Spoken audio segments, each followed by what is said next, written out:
मेरा नाम है मोहित और आपका स्वागत है हमारे यूट्यूब चैनल हिस्ट्री चैंपियन में। तो जैसा कि आप जानते हो, आपका जो पेपर होने वाला है बीए जो का इतिहास का पेपर होने वाला है। राजस्थान का इतिहास उससे संबंधित जितने भी महत्वपूर्ण प्रश्न होने वाले हैं सारे के सारे मैं आपको करवाने वाला हूँ। काफी ज्यादा महत्वपूर्ण प्रश्न है वीडियो होने वाला आपके लिए। तो आपको चैनल को जोर से सब्सक्राइब कर देना, वीडियो को जोर से लाइक कर देना और अपने दोस्तों को जोर से शेयर कर देना है। ये वाली पीडीएफ जो मैं आपको पढ़ाऊंगा ये टेलीग्राम चैनल पे मिल जाएगी। कहाँ पर मिलेंगे अभी बता देता हूँ आपको। इसके लिए आपको हमारे टेलीग्राम चैनल पे आना है, लिंक डिस्क्रिप्शन में दे रहा हूँ। जैसे वहां पर आओगे आपके सामने ऊपर लिखा हुआ यूनिवर्सिटी चैंपियन एमडीसी, जैसे इस पे क्लिक करोगे आपको नीचे की तरफ आना है और जैसे नीचे की तरफ आओगे यहाँ पे फाइल वाला सेक्शन दिखाई देगा और कोने में सर्च वाला ऑप्शन दिखाई देगा। इस पे क्लिक करना और सर्च कर लेना हिस्ट्री। जैसे आप हिस्ट्री सर्च करोगे history of Rajasthan BA 4th semester के नाम से आपको नजर आ जाएगी। चाहे आप और कोई सेमेस्टर के विद्यार्थी हो, सेम ही रहता है कोर्स राजस्थान के इतिहास का आपके सामने। तो चलो शुरू करते हैं अपन पहले प्रश्न से। कालीबंगा और आहड़ सभ्यता की प्रमुख विशेषताओं का वर्णन कीजिए। तो कालीबंगा और जो आहड़ सभ्यता है उसकी प्रमुख विशेषताओं के बारे में बताना है कि इन जो सभ्यताएं हैं उनकी क्या विशेषताएं हैं। चलो शुरू करें। राजस्थान में अनेक प्राचीन सभ्यताएं विकसित हुई जिसमें कालीबंगा और आहड़ सभ्यताएं प्रमुख हैं। मतलब अगर अपन राजस्थान की बात करें तो राजस्थान में अलग अलग प्रकार की जो सभ्यताएं हैं उनका जन्म होता है। लेकिन अगर उसमें से अगर अपन प्रमुख सभ्यताओं की बात करें जो सबसे ज्यादा महत्वपूर्ण है, उसमें से जो कौन सी आपके सामने कालीबंगा और आहड़ सभ्यता देखने को मिलती है। समझ में आ गया आपके सामने। और ये हड़प्पा कालीन सभ्यताओं में से है ना। हड़प्पा, मोहनजोदड़ो, लोथल, राखीगढ़ी जैसी जो आपके सामने जितनी भी जो सभ्यताएं मिली, उन सभी सभ्यताओं में से एक सभ्यताएं जो आपको देखने को मिली राजस्थान में वो कौन सी है? कालीबंगा और आहड़ सभ्यता देखने को मिलती है। कालीबंगा हनुमानगढ़ गंगानगर वाले क्षेत्र में आपको देखने को मिलती है। विस्तार से पढ़ेंगे अपन सारी चीजों को। और जो आहड़ सभ्यता है वो आप सबको पता है आपके सामने उदयपुर में निकली है, विकसित हुई थी। जो सिंधु घाटी सभ्यता और ताम्र युगीन संस्कृति का प्रतिनिधित्व करते हैं। और दोनों क्या करते हैं आपके सामने? जो सिंधु घाटी सभ्यता है उसके विकास के साथ इनका निर्माण हुआ। और ताम्र युगीन मतलब जिसमें तांबा, जो ताम्र युगीन का अर्थ क्या होता है? जिस समय मनुष्य ने पहली बार तांबे धातु से वस्तुओं का निर्माण करना शुरू किया था या हथियारों का निर्माण किया था, या तांबे की खोज की थी, उस समय की क्या आपके सामने सभ्यताएं हैं नजर आती हैं। समझ में आ रहा आपको अच्छे से? अब बात करें अपन विस्तार से पढ़ेंगे कालीबंगा सभ्यता के बारे में। कालीबंगा जो सभ्यता आपके सामने हनुमानगढ़ जिले के गग्गर नदी के किनारे बसी हुई नजर आती है। मतलब आपके सामने अगर अपन जो सभ्यता है कालीबंगा सभ्यता, आप सबको पता है हनुमानगढ़ जिला है, उसमें जो घग्गर नदी है उसके किनारे इस सभ्यता का निर्माण हुआ है। और उस आप आपको ये भी पता है कि कोई भी सभ्यता का जब निर्माण हुआ है, कोई भी दुनिया में मनुष्य ने जब अपनी सभ्यताओं का निर्माण करना शुरू किया, वो एक जगह बसना शुरू हुए, तो कहां पर उन्होंने अपनी बसावट की? नदियों के किनारे। तो कोई ना कोई नदी के किनारे वो जरूर जाकर बसे। और आपके सामने जो ये कालीबंगा सभ्यता है ये कौन सी नदी के किनारे विकसित हुई? आपके सामने प्राचीन जो सरस्वती नदी है उसके किनारे ये संस्कृत सभ्यता वो विकसित होती है। काल की बात करें, पाक हड़प्पा और हड़प्पा कालीन सभ्यता, मतलब हड़प्पा कालीन के समय से या थोड़ा सा आगे पीछे की सभ्यता इसको जाना जाता है, जिसको पाक हड़प्पा के नाम से भी जाना जाता है या हड़प्पा कालीन, मतलब हड़प्पा के समकालीन भी एक सभ्यता देखने को मिलती है। जिसमें से आपके सामने लगभग 2500 से लेकर 1500 ईस्वी पूर्व तक आपके सामने क्या होता है? इसकी जो सभ्यता है उसका निर्माण होता है। अच्छे से याद कर लेना, इसकी जो समय कितना है? 2500 से लेकर 1500 ईस्वी पूर्व तक इसका समय है वो नजर आता है। इसकी प्रमुख विशेषताओं की बात करें भाई, क्या क्या इसकी प्रमुख विशेषताएं हैं? पहला विशेषता है जुते हुए खेतों का प्रमाण होना। मतलब जो खेत खलियान है वो आपके सामने देखने को मिलते हैं इसके।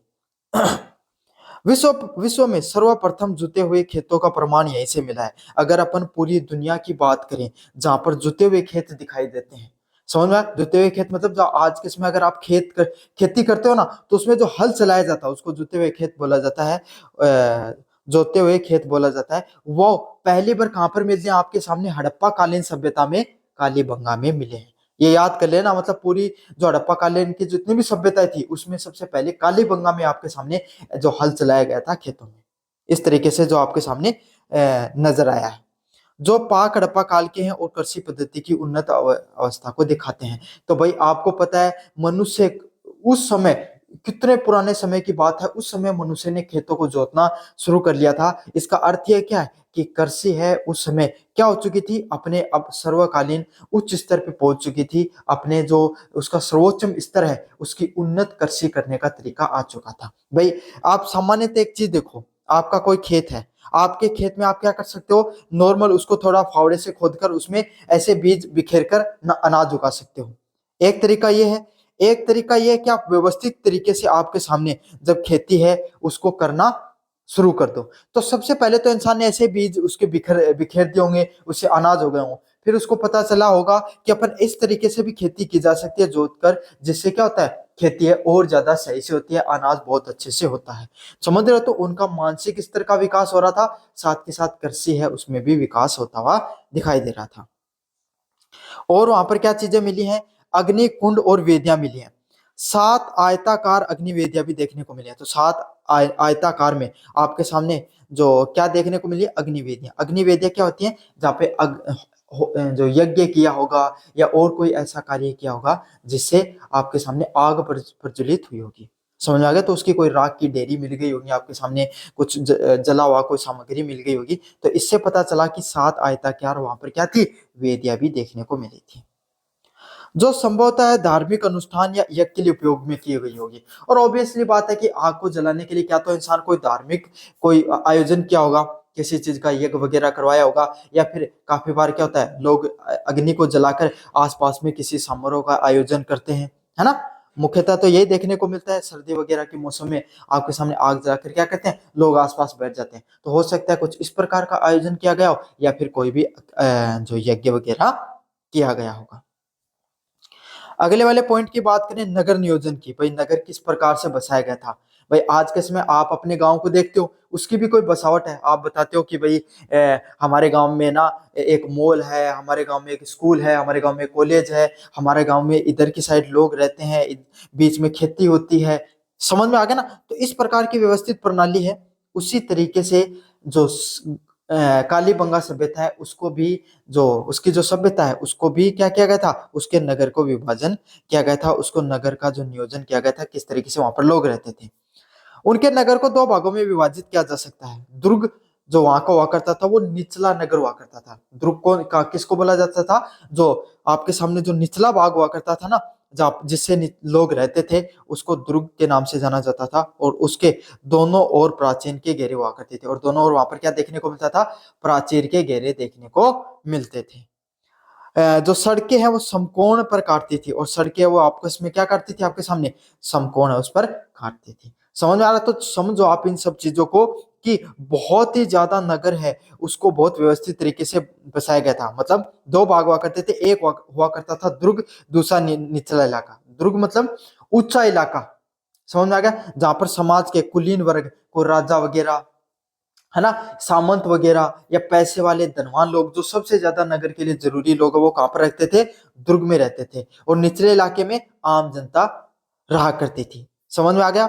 अच्छे से याद कर लेना, दुर्ग और निचला इलाका, निचला नगर हुआ करता था, और सड़कें वो किससे हुआ करती थी, समकोण पे काटती थी, और दोनों ओर प्राचीन से घिरे हुए रहते थे।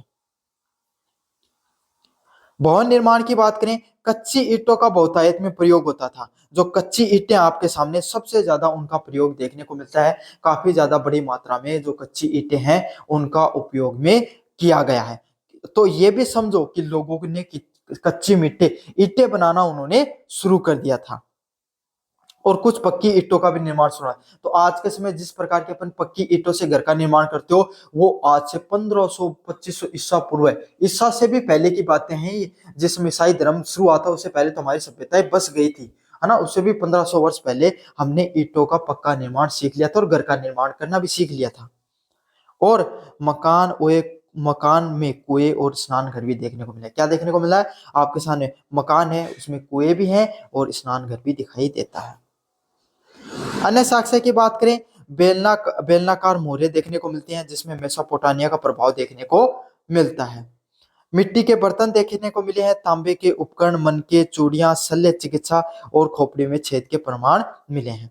तो बेलनाकार मोहरे मिली हैं, समझ में आ गया। जिसमें मेसोपोटामिया का प्रभाव, जो मेसोपोटामिया जो लोग थे उनका, उनसे जो व्यापार किया जाता था, इसके बारे में साक्ष्य मिलता है। मिट्टी के बर्तन, समझ में आ गया आपके सामने, उस समय भी वो पोइट्री है वो करना जानते थे। तांबे के उपकरण, जो तांबे से बनी हुई चीजें, क्योंकि ताम्रकालीन सभ्यता इसलिए तो बोला गया इसको, चूड़ियां, है ना, जो कालीबंगा को तो जाना इसलिए जाता है क्योंकि वहां पर काली चूड़ियां मिली थी। और शल्य चिकित्सा, खोपड़ी में छेद के प्रमाण मिले, तो ये ऐसे लगता है कि जैसे जो शल्य चिकित्सा कहते हैं, चीर फाड़ के द्वारा अगर चिकित्सा की जाती है उसको शल्य चिकित्सा के नाम से जाना जाता है। तो इस प्रकार की जो चिकित्सा उसके भी प्रमाण देखने को मिले हैं। निकासी प्रणाली की बात करें, लकड़ी की नालियों का उपयोग देखने को मिलता है। तो जो लकड़ियां होती हैं उससे उसकी जो नालियां हैं उसका उपयोग किया गया है, ऐसे लगता है जैसे कि लकड़ी की नालियों से चीजों का निर्माण हुआ हो। अब बढ़ते हैं अगले वाले पॉइंट की तरफ, आहड़ सभ्यता की तरफ। कालीबंगा सभ्यता को अपने विस्तार से पढ़ा, अब अपन देखेंगे किसकी तरफ, आहड़ सभ्यता की तरफ। वहां पर क्या क्या व्यवस्थित रूप से चीजें मिलती हैं। ये पूर्णकालीन पूर्णतः ताम्रवती नगरी के नाम से जाना जाता है। किस नाम से जाना जाता है इसको, आहड़ सभ्यता ताम्रवती नगरी के नाम से जाना जाता है। इसका ये कहां पर बसी है आपके सामने, आहड़ सभ्यता। आहड़ सभ्यता उदयपुर जिले के जो आहड़ नदी है उसके किनारे बसी हुई है। समझ में आ गया, जो उदयपुर जो जिला है उसमें जो आहड़ नदी बहती है उसके आसपास इसका क्या होता है, इसका नगर नियोजन की बसावट देखने को मिलती है। कोई भी सभ्यता है, विशेषकर आपको पता है कि वो कोई ना कोई शहरों के आसपास ही उसका, नदियों के आसपास ही उसका क्या होगा, बसावट देखने को मिली है। ये ताम्र पाषाण कालीन सभ्यता है, जिसको 2000 से लेकर 1200 ईस्वी पूर्व इसे ताम्रवती नगरी के नाम से भी जाना जाता है। मतलब इसमें तांबे का जब आविष्कार हुआ तब भी उसी के आसपास की नगरी है ये देखने को मिलती है। इसका जो समय है वो 1200 से लेकर आप 2000 से लेकर 1200 ईस्वी के आसपास का है, मतलब ये थोड़ी पहले की है। विशेषताओं की बात करें, क्यों इसे ताम्रवती नगरी के नाम से जाना जाता है। ताम्र उपकरण, यहाँ से बड़ी संख्या में तांबे के उपकरण देखने को मिले हैं। तो इस जो आहड़ सभ्यता है इसमें बहुत बड़ी मात्रा में आपके सामने जो तांबे के उपकरण है वो देखने को मिले हैं, जैसे कुल्हाड़ी, छेनी है, ये आदि जितने भी आपके सामने उपकरण है सारे के सारे किसके बने हुए थे, आपके सामने तांबे के बने हुए थे। साथ के साथ यहाँ पर बटिया भी देखने को मिली। क्या देखने को मिली, कि बटिया भी देखने को मिली, जो किससे बनी हुई थी, आपके सामने तांबे की बनी हुई थी। यहाँ पे तांबे का प्रचुर मात्रा और धातु क्रम के उन्नत ज्ञान था। तो इस चीज से ये पता चलता है कि यहाँ के जो लोग हुआ करते थे, आहड़ सभ्यता के लोग, इनको धातु से वस्तुओं के निर्माण के बारे में गहरा ज्ञान हुआ करता था। और यहाँ पर जितने भी उपकरण मिले वो किससे बने हुए मिले, आपके सामने तांबे से बने हुए मिले हैं। ग्रामीण सभ्यताओं की बात करें आपके सामने, कालीबंगा के विपरीत यहाँ पर एक कृषि पशुपालक ग्रामीण सभ्यता थी। मतलब अगर कालीबंगा में क्या था आपके सामने, कालीबंगा में आपके सामने कृषि के बारे में ज्यादा ज्ञान था। यहाँ पर क्या है, एक कृषि पशुपालक ग्रामीण सभ्यता थी। वहां पे नगर का शहरी तरीके से नियोजन था, शहरी तरीके से नियोजन था बिल्कुल, क्योंकि ऊपर दुर्ग था, नीचे आपके सामने नगर में लोग रहा करते थे, सड़कों का निर्माण था, समकोण पे काटती थी, प्राचीन में सारे लोग रहते थे। लेकिन यहाँ पर कैसी सभ्यता है, यहाँ पर ग्रामीण सभ्यता देखने को मिलती है। समझ में आ गया, वहां पे नगरीय सभ्यता थी, अच्छे से याद करना। आहड़ सभ्यता कैसी है, ग्रामीण सभ्यता है, जहां पर कृषि पशुपालक है वो रहते हैं। क्या रहते थे आपके सामने, कृषि पशुपालक है वो अपना जीवन यापन यहाँ पर करते थे। जो सिंधु घाटी सभ्यता से बिल्कुल भी भिन्न थी। जो किस प्रकार से थी, जो सिंधु घाटी सभ्यता है उससे भिन्न देखने को मिलती है। भवन निर्माण से संबंधित चीजों को समझे अपन, पत्थर और कच्ची मिट्टी के मकान देखने को मिलते हैं। तो यहाँ पर किस प्रकार के मकान देखने को मिलते हैं, पत्थर के बने हुए और कच्ची मिट्टी के मकान देखने को मिलते हैं। समझ में आ गया आपके सामने, जो कच्ची मिट्टी से इन्होंने मैंने बताया था ना, जो कालीबंगा सभ्यता, वहां पर कच्ची मिट्टी के साथ किसके, पक्की मिट्टी के भी वहां पर आपके सामने जो मकान देखने को मिले थे उन्होंने मिट्टी को पकाकर ईंटों का निर्माण करना सीख लिया था। यहाँ पर ऐसा नहीं था, ग्रामीण सभ्यता थी तो कच्ची मिट्टी से कच्चे घर बना रखे थे, जिसमें संयुक्त परिवार प्रणाली देखने को मिलती है। संयुक्त परिवार मतलब एक साथ काफी लोग रहते हैं, इसीलिए इसे ग्रामीण सभ्यता के नाम से जाना गया। एक मकान था जिसमें लगभग आपके सामने 6 चूल्हे देखने को मिले। मतलब एक मकान था आर्य सभ्यता में जहाँ लगभग 6 चूल्हे बने हुए थे। इसका मतलब ये है कि काफ़ी लोग एक घर में, काफ़ी जो परिवार है वो एक घर में आपके सामने रहते थे, इसलिए तो 6 चूल्हों की ज़रूरत पड़ी, वरना क्या ज़रूरत थी, आपके सामने एक चूल्हे से काम चल जाता।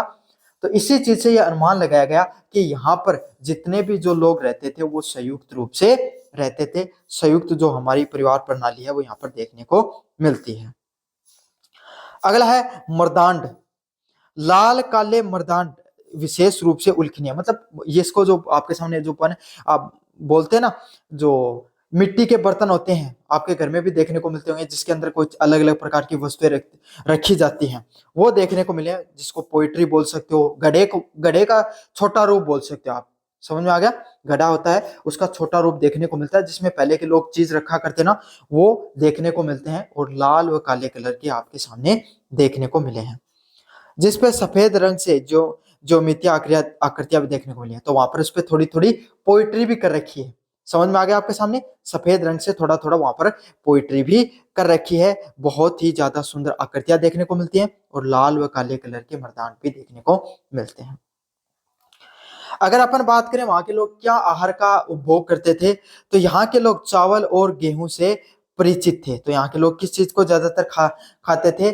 गेहूं या चावल है उसको सबसे ज्यादा उपभोग करते थे। समझ में आ गया आपको सामने? किसका उपभोग करते थे सबसे ज्यादा? गेहूं, और जो चावल है उसका उपभोग सबसे ज्यादा देखने को मिलता था। यहाँ पर आपके सामने चावल और जो गेहूं है उसके अवशेष देखने को मिलते हैं, और उनके अवशेषों से आपके सामने अनुमान लगाया जा सकता है कि यहाँ पर किसकी जो आपके सामने मुख्यतः जो भोजन लिया जाता था वो कौन सा था? चावल व गेहूं है, उसका उपयोग सबसे ज्यादा किया जाता था। अगले वाले प्रश्न की बात करें मिट्टियों की। विष्णु मिट्टी के वर्षभ, बुल, मन के आभूषण, जिसमें तांबा तांबा व सेल खड़ी आपके सामने देखने को मिलती है। क्या देखने को मिलता है? मिट्टी के, एक मिट्टी का बैल बना हुआ है, मन के बने हुए हैं, और आभूषण बने हुए हैं किसके? तांबे व सेलखड़ी के। तो देखो कितनी विकसित सभ्यताएं हो चुकी थी तब तक। यहाँ पर मिट्टी के इन्होंने सिर्फ बर्तन ही नहीं बनाए खाने रखने का, बल्कि बुल भी, मतलब एक बुल भी बना दिया है ना। साथ के साथ मन के झुमके या आभूषण है, तांबे के आभूषण भी दिखाई देते हैं। तो अगर आपको ऐसे लगता है कि हमारी सभ्यताएं आज के समय हम कितने ज्यादा विकसित हैं, तो हम आज से नहीं, बहुत पहले से ही हमारी सभ्यताएं बहुत ज्यादा विकसित रही हैं। और हमें धातुओं को किस प्रकार से उपयोग किया जाता है, किस प्रकार से उनसे चीजों का निर्माण किया जाता है, इनके बारे में हमें ज्ञान बहुत पहले से ही था। अर्थव्यवस्थाओं की बात करें तो यहाँ पर किस प्रकार की अर्थव्यवस्थाएं का निर्माण हुआ? सबसे पहले कृषि अर्थव्यवस्था मुख्यतः देखने को मिलती थी। तो ग्रामीण अर्थव्यवस्थाओं की विशेषता यही रही है कि वो कैसी थी? कृषि अर्थव्यवस्थाएं होती हैं। और यही अर्थव्यवस्था कहाँ पर देखने को मिलती थी?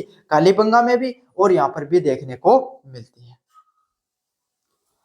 अगले वाला पॉइंट है पशुपालन। साथ के साथ यहाँ के लोग क्या करते थे? पशुपालन है उसका भी, पशुपालन भी किया करते थे। साथ के साथ धातु उद्योग है। धातु उद्योग कौन सा है मुख्यतः? आपके सामने कौन सा धातु उद्योग में तांबर का जो उद्योग है वो मुख्यतः यहाँ पर देखने को मिलता था। सबसे ज्यादा जो तांबा है उसका यहाँ पर निर्माण किया था लोगों ने, की वस्तुओं को देखने को मिलते हैं। दोनों सभ्यताएं राजस्थान के प्राचीन गौरव और तत्कालीन मानव जीवन, उसकी कला कौशल व सामाजिक संरचना को समझने के लिए महत्वपूर्ण है। तो अगर दोनों सभ्यताएं हैं उसको अगर अपन विस्तार से पढ़ते हैं तो अपने को यही चीजें पता चलती हैं कि राजस्थान का जो प्राचीन गौरव है और जो तत्कालीन जो मानव जीवन है उसकी जो कला कौशल और जो सामाजिक संरचना है वो बहुत ज्यादा महत्वपूर्ण है।